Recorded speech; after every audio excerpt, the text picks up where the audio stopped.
বিসমিল্লাহির রহমানির রহিম। সুপ্রিয় শিক্ষার্থীবৃন্দু, অনলাইন ধারাবাহিক লেকচারে তোমাদের সুস্বাগতম। আজকে ধারাবাহিকতা অনুযায়ী আমরা চ্যাপ্টার 3 মাটির কণার আকার, understand the particle size of soil নিয়ে আলোচনা করব। এই চ্যাপ্টারটির কিছু অংশ তোমাদের আলোচনা করা হয়েছিল এবং তোমরা D10, D30, D60 নির্ণয় করা শিখেছো। তারপরেও চ্যাপ্টারটি রিভিউ এবং পরিপূর্ণ ধারণার জন্য আমরা অনলাইন লেকচারে এটি ধারাবাহিকভাবে আলোচনা করব, যাতে আমাদের কনসেপ্টটা এই চ্যাপ্টার সম্বন্ধে খুবই ক্লিয়ার হয়ে যায়। এই অধ্যায় থেকে আমরা যা যা জানতে পারবো সেটি হলো মাটির সূচক ধর্ম,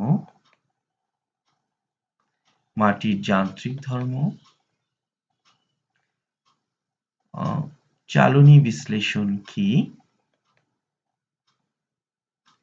এবং হাইড্রোমিটার পদ্ধতিতে মাটির কণার আকার বিশ্লেষণ কিভাবে করতে হয়।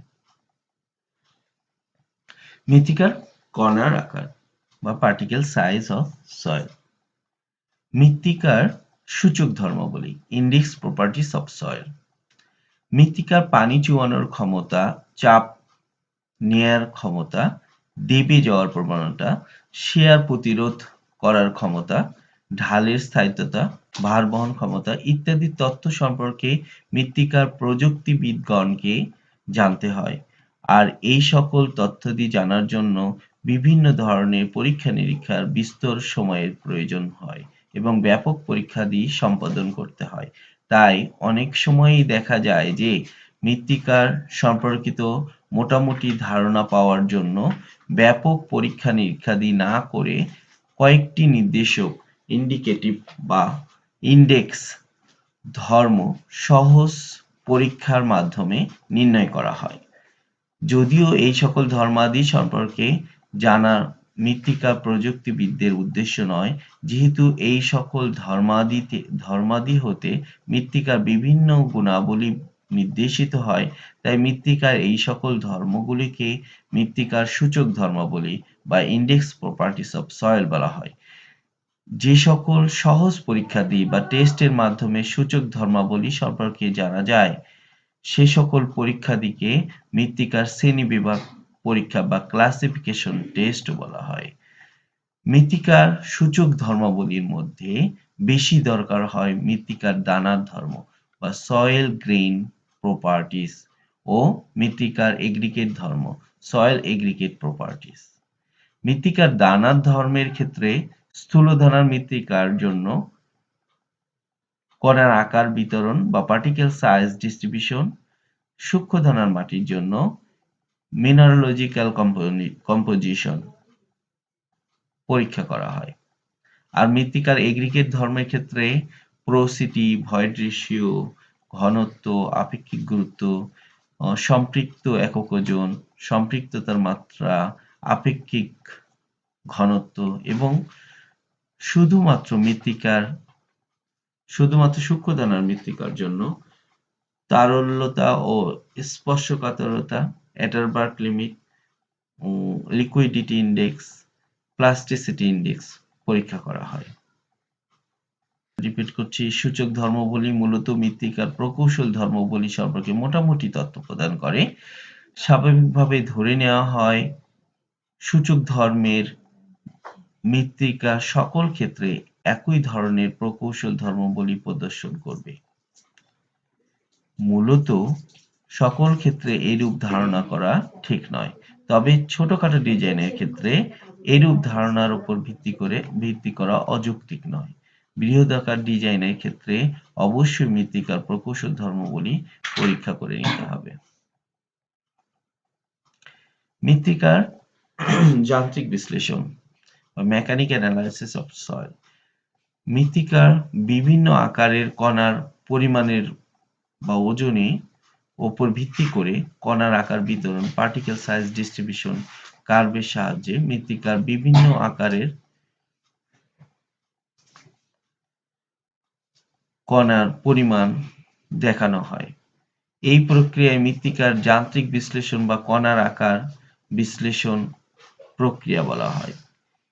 এই প্রক্রিয়ায় স্থূল কণার মৃত্তিকার জন্য চালনী বিশ্লেষণ সিভ অ্যানালাইসিস এবং সূক্ষ্ম দানার মৃত্তিকার জন্য তলানি বিশ্লেষণ বা সেডিমেন্টেশন অ্যানালাইসিস ব্যবহৃত হয়।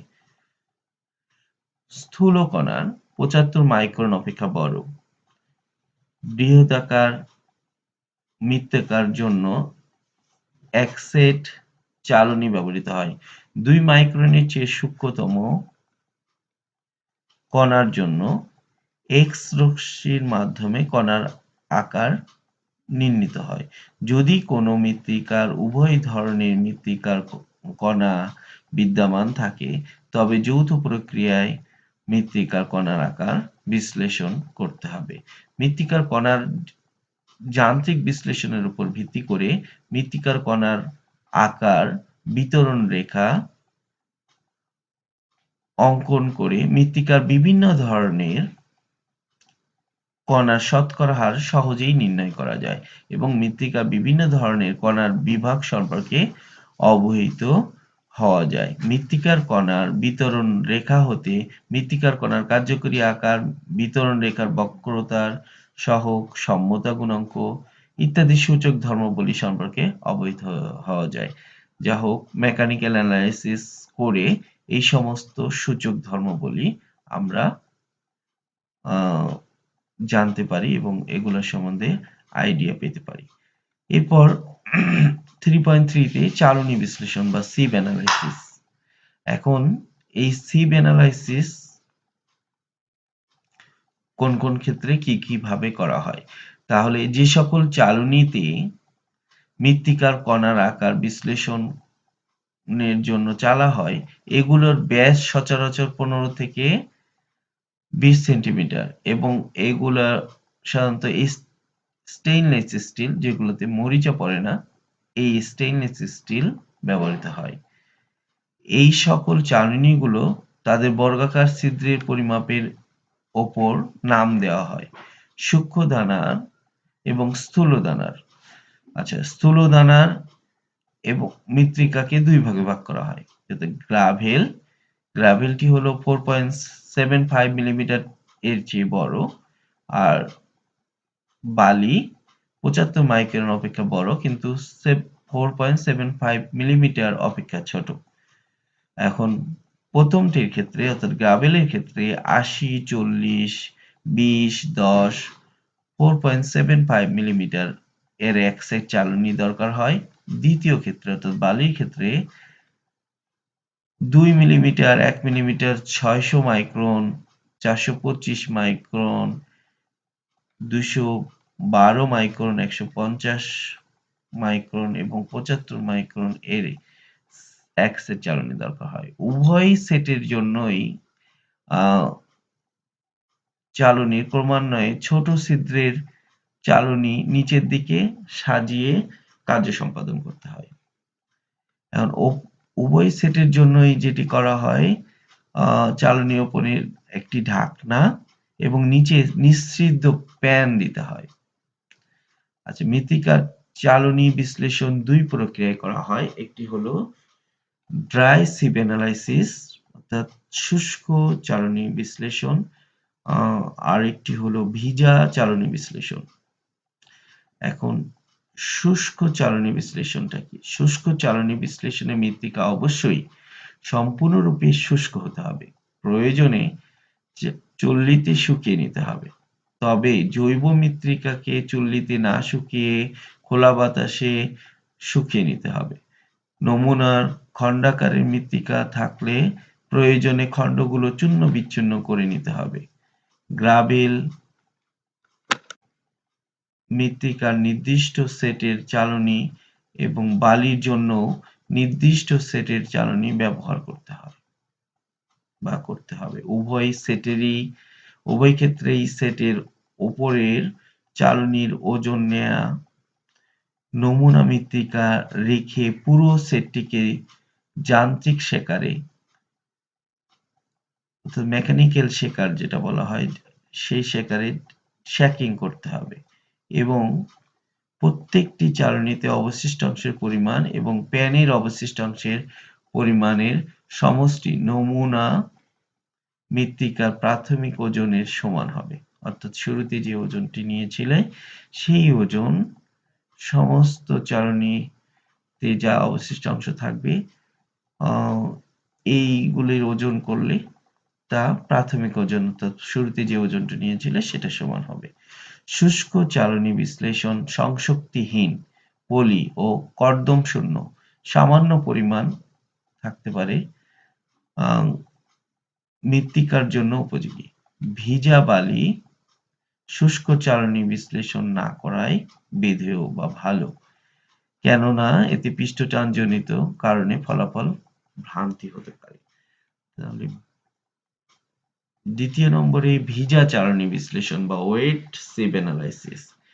যদি মৃত্তিকার সূক্ষ্ম কণার পরিমাণ অধিক হয় অর্থাৎ 5% এর অধিক, তবে মৃত্তিকার নমুনা খণ্ডকে উত্তমরূপে খণ্ড বিখণ্ড করে কণাগুলোকে স্বতন্ত্রিক অবস্থা যেটা বলে এই অবস্থায় ভিজা চালনীতে বিশ্লেষণ করতে হবে। বিশ্লেষণের পূর্বে উত্তমরূপে শুকিয়ে ভিজে নিতে হবে। এরপর ওজনকৃত নমুনা মৃত্তিকাকে একটি ট্রেতে কমপক্ষে 1 ঘন্টা পানিতে ভিজিয়ে স্লারির ন্যায় তৈরি করে নির্দিষ্ট সেটের চালনীতে পর্যায়ক্রমে চেলে নিতে হবে। চালনীগুলো চুল্লিতে শুকিয়ে প্রত্যেকটি চালনীর অবশিষ্টাংশের পরিমাণ ওজন নির্ণয় করতে হবে। চালনীগুলোতে অবশিষ্টাংশের পরিমাণ ও প্যানে অবশিষ্টাংশের পরিমাণের সমষ্টি প্রাথমিক ওজনের সমান হবে। শুষ্ক কণার শতকরা হার পার্সেন্টেজ অফ ফাইনাল এন কিভাবে নির্ণয় করতে হয়? ধরি X এর চালনীতে 60টি চালনী আছে, এদের প্রত্যেকটি অবশিষ্টাংশের পরিমাণ ওজনে W1, W2 এভাবে W7 গ্রাম এবং প্যানে অবশিষ্টাংশের পরিমাণ ধরলাম আমরা W8 গ্রাম। এখন প্রত্যেকটি চালনী এবং প্যানের অবশিষ্টাংশের শতকরা হার P যদি হয় তাহলে প্রথমটির ক্ষেত্রে P1 W1 divided by W গুণন 100, দ্বিতীয়ের ক্ষেত্রে W2 divided by W গুণন 100। এখানে W হলো নমুনার প্রাথমিক ওজন, তো শুরুতে যে ওজনটা নেওয়া হয় বা সেটা নমুনার প্রাথমিক ওজন বলি, এটাকে টোটাল ওয়েটও বলা যেতে পারে। আচ্ছা, P3 হবে W3 divided by W গুণন 100। তাহলে শিক্ষার্থী বিন্দুরা নিশ্চয়ই বুঝতে পারছো P4 কি হবে? P4 সমান সমান হবে W4 divided by W গুণন 100। এরকম ভাবে P7, P8 তোমরা নির্ণয় করবে। এরপর প্রত্যেকটি চালনীর পঞ্জীবিত অবশেষ শতকরা হার, এটা C বলা হয়। C1 টা হবে P1, C2 টা হবে P1 plus P2, C3 হবে P1 plus P2 plus 3, P3। এটি আমরা এভাবেও লিখতে পারি, এভাবেও নির্ণয় করতে পারি। C1 সমান P1, C2 সমান সমান P1 plus C1, C3 সমান সমান P1 plus আচ্ছা C3 সমান সমান P3 plus C2 এভাবেও হয়, অথবা যেভাবে দেওয়া আছে সেভাবে সরাসরি তোমরা নির্ণয় করতে পারো। C7 সমান সমান P1 plus P2 P3 P4 P5 P6 finally P7, C8 হলে এখানে P8 পর্যন্ত যাবে। এখন অতিক্রান্ত সূক্ষ্ম কণার শতকরা হার কিভাবে হবে? N1 সমান সমান 100 বিয়োগ C1, N2 সমান সমান 100 বিয়োগ C2, N3 সমান সমান 100 বিয়োগ C3, এভাবে N4 সমান সমান 100 বিয়োগ C4, ফাইনালি N7 সমান সমান 100 বিয়োগ C7। উপরোক্ত প্রাপ্ত তথ্যাদির ভিত্তিতে কণার আকার বিতরণ কার্ভ চালনীতে অতিক্রান্ত চিত্র 1.5 এ আমরা চিত্রটা দেখব। অবশিষ্টের উপর ভিত্তি করে একে যে কোনো আকারের তুলনায় সূক্ষ্ম কণা বা স্থূল কণার শতকরা হার সহজেই বলা যায় এবং D10, D30, D60 নির্ণয় করা যায়। এছাড়া সমষ্টিগত কিউমুলেটিভ চালনীর অবশেষ পঞ্জীবিত শতকরার হার যোগফলকে C1 plus C2 plus C3 plus C4 plus C7 এগুলোকে 100 দ্বারা ভাগ করে ফাইনেস মডুলাস নির্ণয় করা যায়।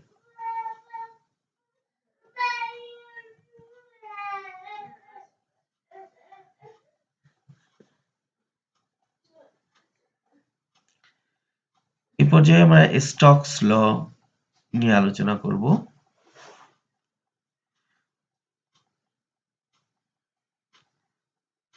স্টোকস ল হলো খুবই সূক্ষ্ম দানার মৃত্তিকার কণার আকার বিন্যাস করা চালনী দ্বারা সম্ভব নয়। তাই এক্ষেত্রে তলানি বিশ্লেষণের মাধ্যমে কণার আকার নির্ণয় করা হয়। সাধারণত 75 মাইক্রন বা 200 নম্বর চালনী অতিক্রান্ত মৃত্তিকার ক্ষেত্রে এই প্রক্রিয়া ব্যবহৃত হয়। এই প্রক্রিয়ায় স্টোকস ল অনুসরণ করা হয়।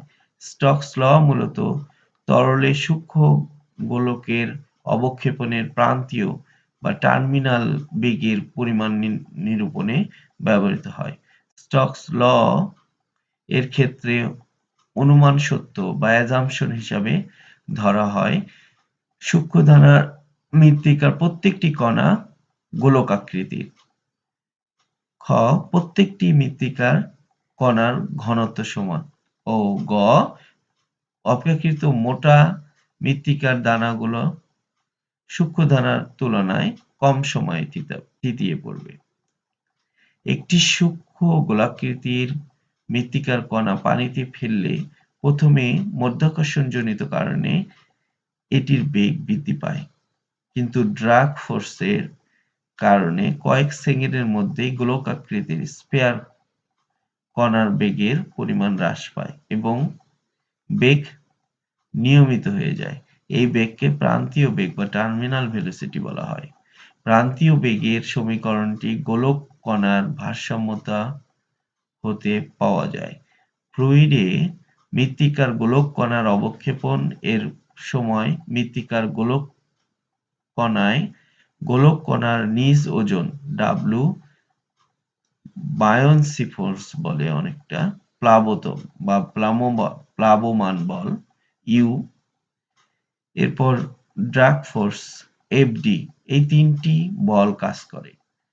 যদি গোলক কণার ব্যাসার্ধ R, প্রান্তীয় বেগ U,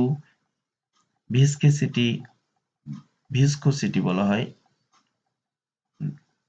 এটা হয়, তবে ড্রাগ ফোর্স FD সমান 6 পাই এটা আর ভি, এটা একটা ইকুয়েশন। গোলকের বা গোলাকার মৃত্তিকার কণার ওজন W, তাহলে W সমান হবে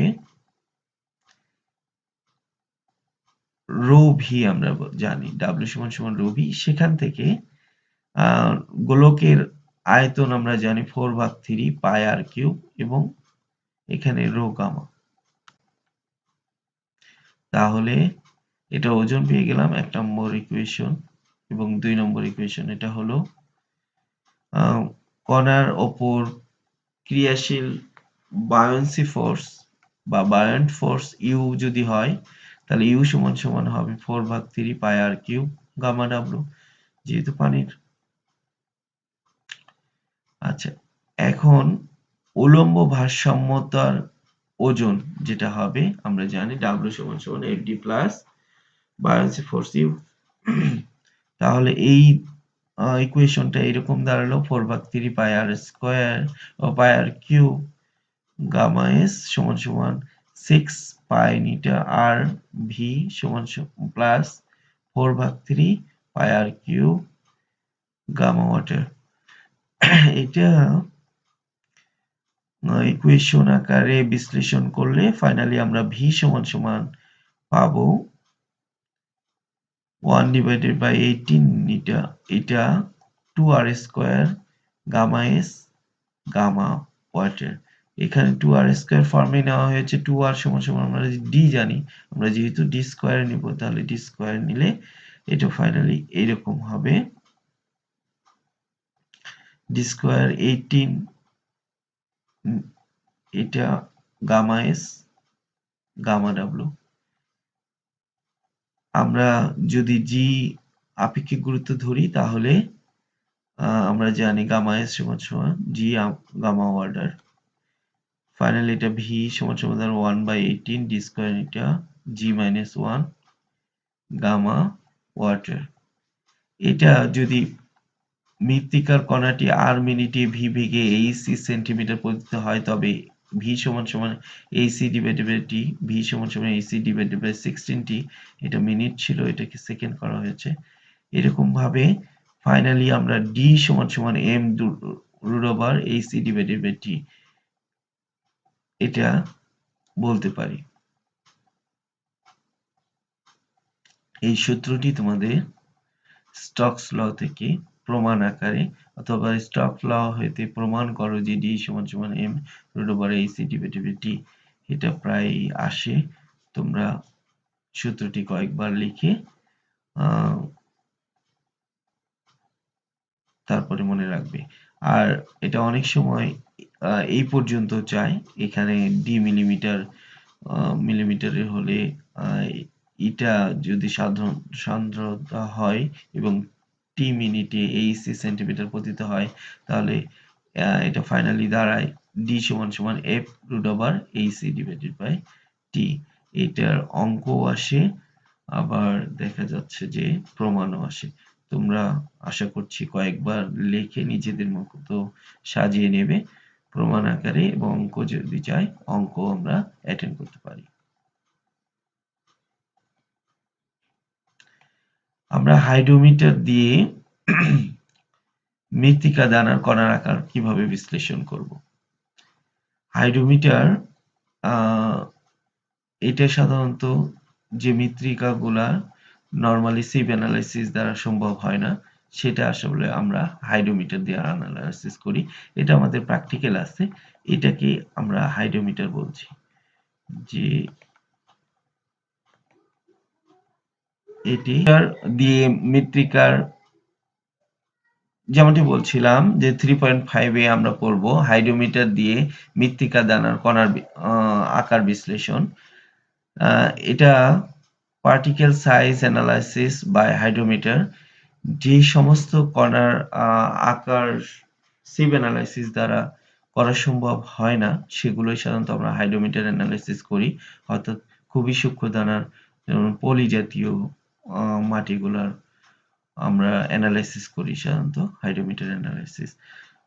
এটি আমাদের প্র্যাকটিক্যাল আছে, প্র্যাকটিক্যালের সাহায্যে আমরা এটি করব।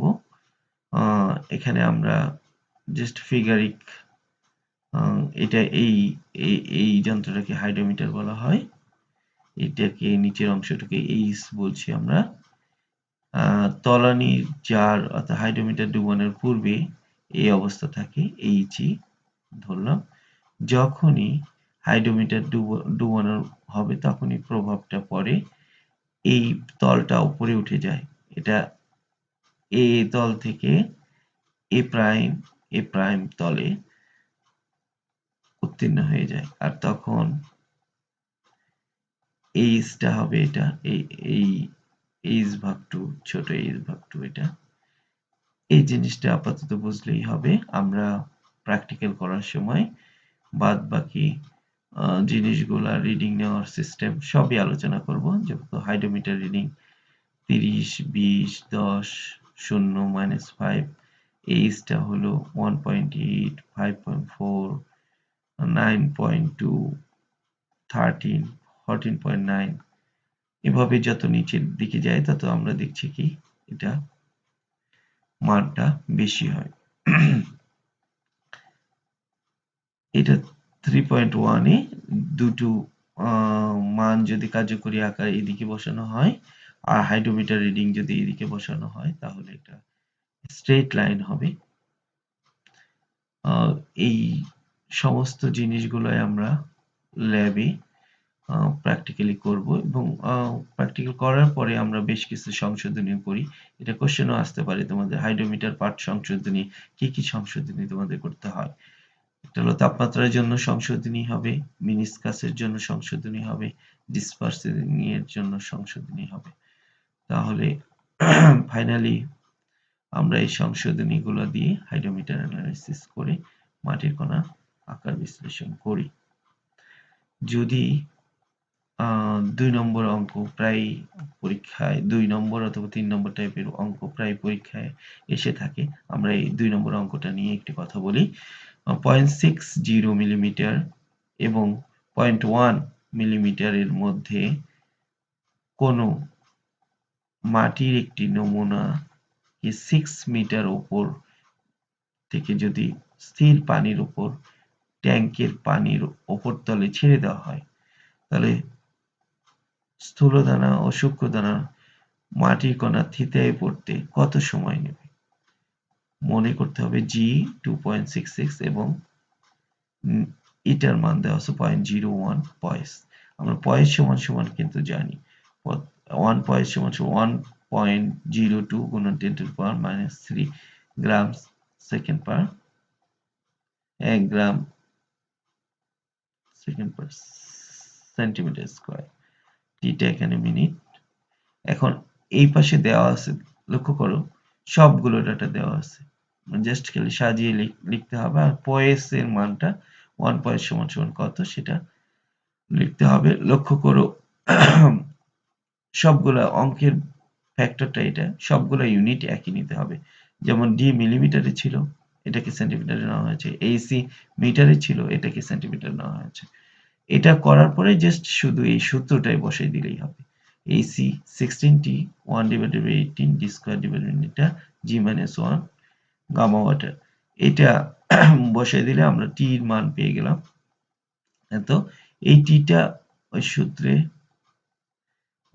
D পয়েন্ট সবগুলো মান বসাইলে ফাইনালি যেটা পাওয়া যাবে সেটা হলো 1106.03 মিনিট।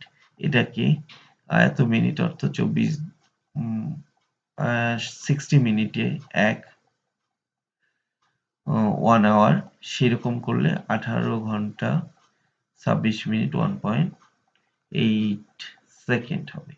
তাহলে এই 3 নম্বর অঙ্কটা তোমরা নিজে করবে এবং 2, 3, 4 যাই বলি না কেন এই অঙ্কগুলো যেগুলো পরীক্ষায় আসে ওই অঙ্কগুলো তোমাদের করতে হবে। এই অঙ্ক করার পরে দেখবে যে কনফিডেন্ট এত বেড়ে যাবে, কারণ সবগুলো ডেটা দেওয়া থাকে, শুধু ডাটাটা বসাই দিলেই অঙ্কটা ফুল মার্কস পাওয়া যায়। এটা ব্রড কোশ্চেনে থাকে। সুতরাং তোমরা আশা করি চ্যাপ্টারটি বুঝতে পারছো এবং পরীক্ষায় এই টাইপের অঙ্ক আসলে খুব সহজেই অ্যাটেন্ড করতে পারবে। সে নাগাদ তাহলে আজকের মতো এখানেই শেষ করছি। তোমরা এই চ্যাপ্টারটি খুব ভালোভাবে আয়ত্ত করবে এবং আগামী ক্লাসে আমরা নেক্সট চ্যাপ্টার অর্থাৎ চতুর্থ ও পঞ্চম চ্যাপ্টার নিয়ে আলোচনা করব।